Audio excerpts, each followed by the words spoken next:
السلام عليكم ورحمة الله وبركاته. أهلا بيكم في قناة يوسف ليزر. النهاردة أنا بكلمكم من أمام مقياس القاهرة، مقياس النيل، مقياس النيل.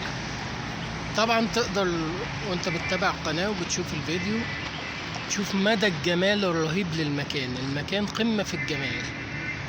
يعني إذا كنت انت بتخطط ان انت تنزل مصر سياحة او ان انت تزور مصر وتزور القاهرة بالاخص، فانا بنصحك ان انت تيجي تزور المكان ده لما فيه من جمال المكان وجمال المتنفس وجمال المنظر.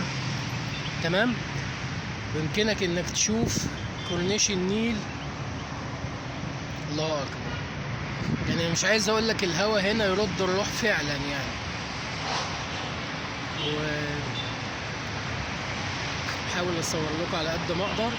تمام. والف شكر ليكم. مش هوصيكم بقى اشتراك ولايك للقناه وشير للفيديو، وده بيساعدنا ان احنا نقدر ندعم المحتوى. جزاكم الله خير.